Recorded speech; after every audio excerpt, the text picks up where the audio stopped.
Itu moderator yang lah presbytery Bupati presiden di presbytery Zoom pasti presbytery Bupati presbytery Hall Bupati presiden yang saya upawala mga saksin itu upawala mga sa sa at Yesus dan Bira lele bilar wali lele fa ina liturin rupiah guna bis ne bikisu saksin sa makan dan awangin ano pala ay afama ng so Yesus lah ketilayan nito at lerang awala din kasi ngayon angin apa yin orang ramah itu nah hinung ada kasih sahaja lihat kata angin apa dia suyin apa yang potong selai bu alisaka sumi mangsuat ya angin lihat hasil yani maksud sumputan apa ini angin sikul merah itu akal talafan Jadi sunghian pabengfa tak ania sosial media mangtian tak ania WhatsApp group atepo abikin ko ran group le hilsang ako pabengfa sak tak te on suwa oka tukal lang bolang mai sakhiam tak ani oka sosial media le khasir lo sunghian mangtian berte singami ani hiat suwanong ani ni som pathum mar sang ka se posong sang ki pathum kha ki wala se le ne ki ko lan ne ma suta ni ne ya fa pa ya ani ko wala ko hi ko sang ka se posong sang ki khan ICB Independent Church of Bangladesh ko fanu pata ni ken ya ko sang ka se posong riat pasaya is filing a pebin ko sang ka se posong riat paria ka present Presbyterian ko fantin the singa ila atira preaching station din ani lain program committee pasapira member ani kung saan sa kosong po FMV kung wala kan din kung saan sa kosong po pakat the presbytery kung kuilalen kung dia kinaniya reverend lo kima suan ani tuan sung program committee san po at sa tawa kung saan sa kosong po pasarikan Pues paling pastoral inform sumfong tu area kung sabi patuma pues paling pastoral inform ya karawala isu o kung sabi so pagkatkan pues paling pastoral inform sirmi ani pues paling kita pastoral inform ko na kumina na yakan yung isang tututan aron ila mayon su taksaram dan nafangin aku Wali, ini cuma aja tak presbytery standing committee member, anjme koka sinod committee sama. Ani, di baru March sang isong dipalikan sinod hospital ako saya dia bayar sila pin yang mampu di lepas. Terus sang isong dipangakan flu di sekap Azol hospital ni dia kita poyan syakla yang mampu. Ani. Kung saan isang di paru February ni tungkal ang sila mabuo kung kaya zay tumay ko sa ilayin po ki ang huli talaga isang di pakat April sa isang di parukan sinot hospital kita niya isang di patungwa isang cancer ani yung suwa niya isang di pasari April sa mo ka admit niya kita iyan ranong set le sumpong na yung bukan niya was ina tisen tisen pa nga yung itu tisen for yung itong kanita besi na sang so ne niru me sang isum di parukan Greenwood Hospital Italia eta yan CT scan te X-ray te inilain pneumonia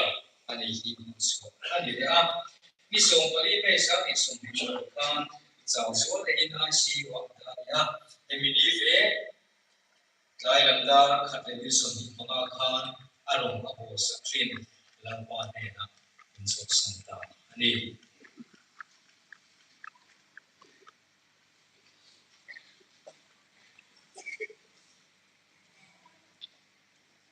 Katian Famadlar Saturin Medembe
Pathian Tuthian Lim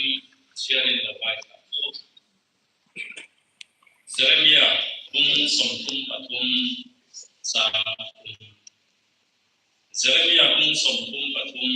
Sangtum Mi Aula Katsang Se Hilro Puile Intu Ishiat Ngai Su Kaentira Se Lalpan Atukan Siate dan Zadan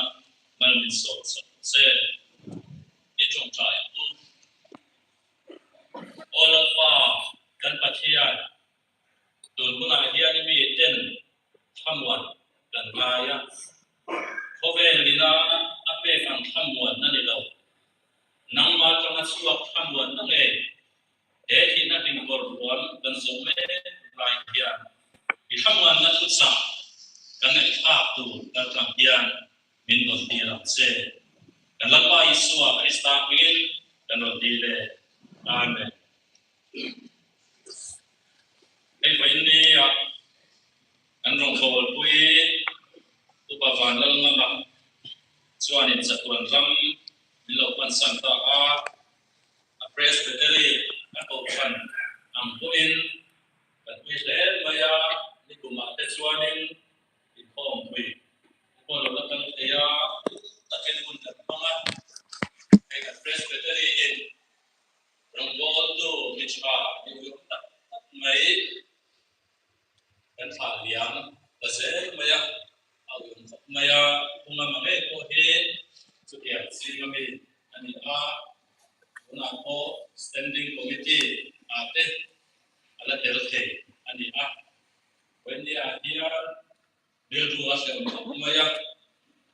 sukiya wala ko suman patian dia ni rem alwat yang si ini firma unsa so yang tanpa sela una hian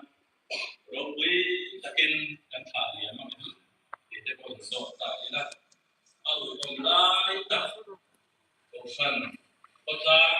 presbytery level angkua au online ta adulai takin kegiatan minat santa anila Dia join Asia. Jadi in Asia tadi, ia ulang sekarang sih di India dan Asia bukan pun sebetulnya. Jadi ia ulang sekarang sih itu Asia di Serbia dan Asoy. Jadi mulai dia zona Serbia di Babylon Hovin. Ina an kuma Babylon House one Jerusalem ko isu an itsemeka Israel ho din munko athaloge ma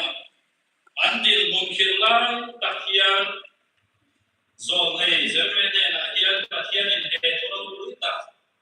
hiala kasangan se hilro kuila intu Israel mai osupen diram se itu Soya zone na hian alo thenda ani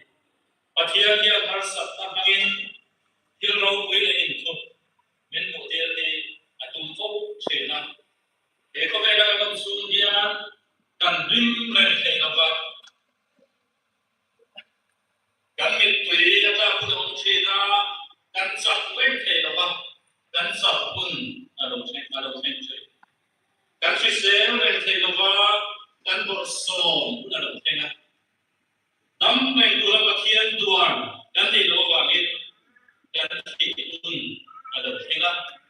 dan mulai jadi jadi isten kalau mai ceri ani sum kim pun awak masih kita bala dan isten pun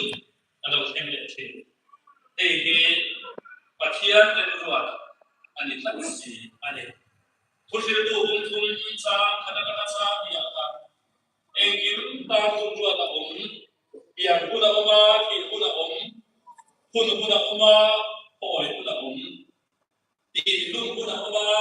di dam puna tiga lupa. Poin ini lupa tanggal nama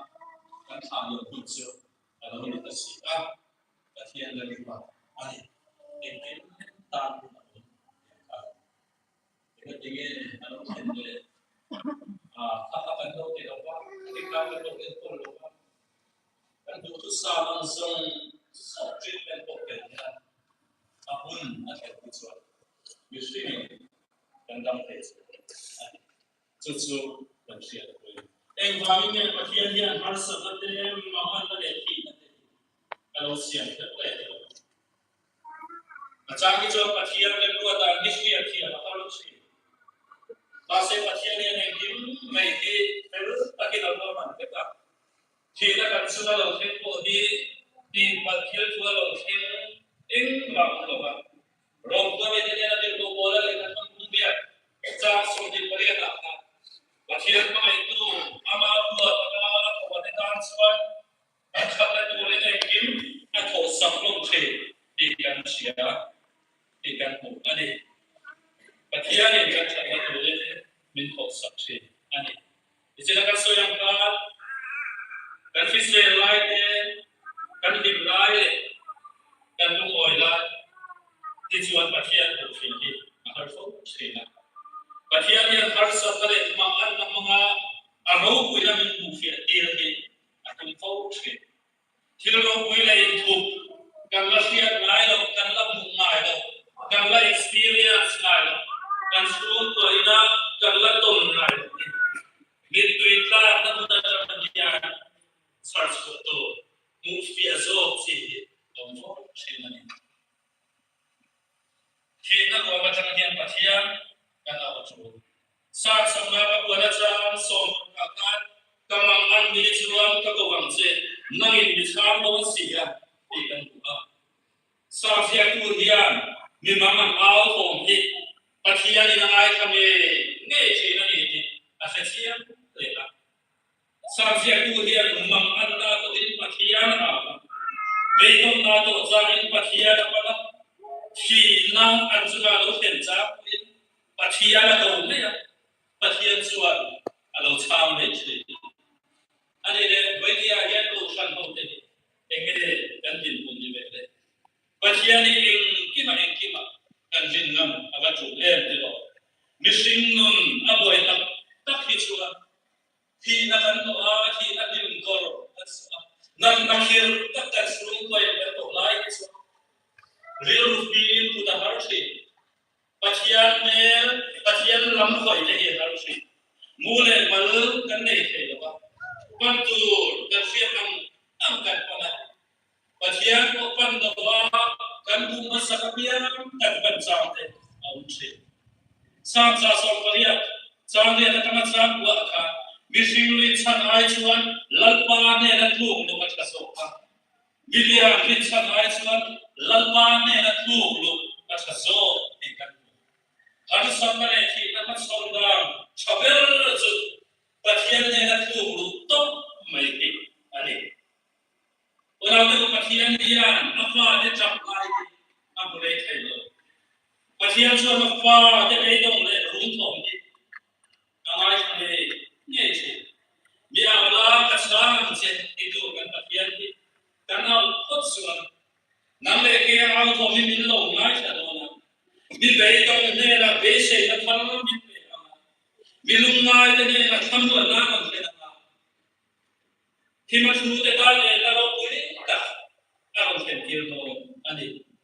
Boleh dia bawa ngaman, akal santa, lusun suruh teh, kan tak boleh tak semua. Masih heti nama dia engkim atau ta tina ani tu. In between dia soalnya luar kerja lah pula. Pasien kemudian in between dia, mana sebut. Jadi nak kalau dia pasien mau puisian, pasien cacia. Dan sebab dia tu kan tu mungkin itu betul. Lalu pada tu kan puisi dan satan manusia se amen.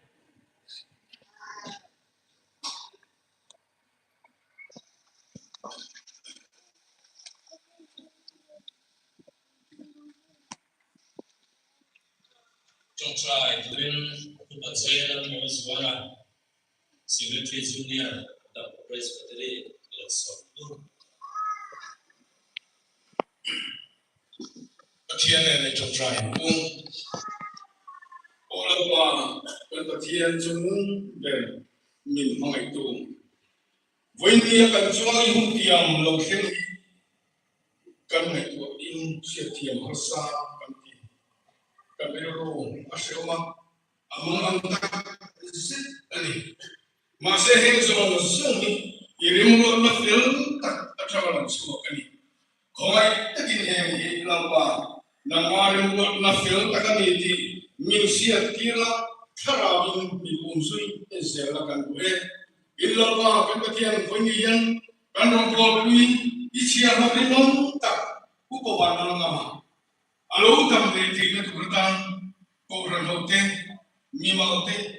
yang dong kita try ali ni masih ichang tu kan bisi ulama ni kan sia masih nampak kepatian itu satuan tu hadan tu turin satuan tu burung incang tu turin tiang ni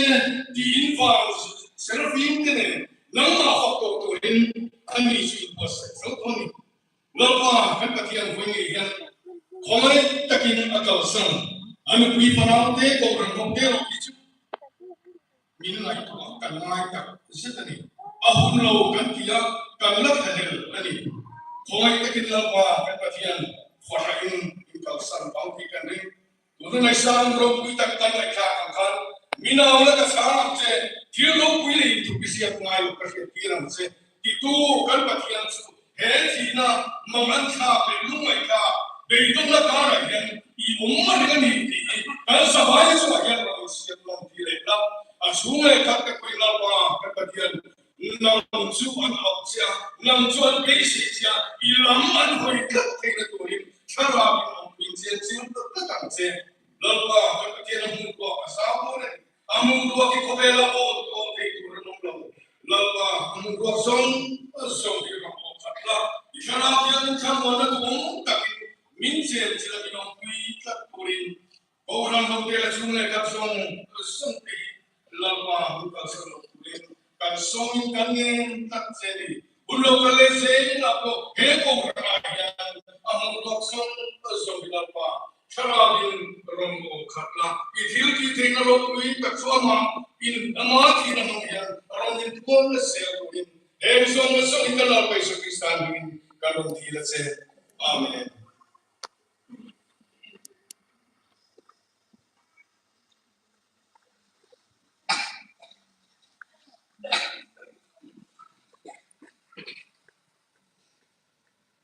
Quan công dấu quế không phải thăm khi vì thế điều tệ là gì anh đi để nó chịu về chủ đến có về thiếu để sử dụng là có về đi cái ở đầu tiên là cái nào cũng nhiều vì thế điều tệ là làm và đi làm nên sẽ làm cái sẽ là cô giờ đi xong việc là nó đi cần sáng là sáng rồi thì referendum là đi mà Dapat video di pastor, masuk nak, so itu dia kan semua, so besok cuaca, dan kue, dan semua, dari itu, suasana, so besok cuaca ni, presbyterian di pastor dia, dan suasana, dan kue, suasananya, bagian dari suasana itu.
Thank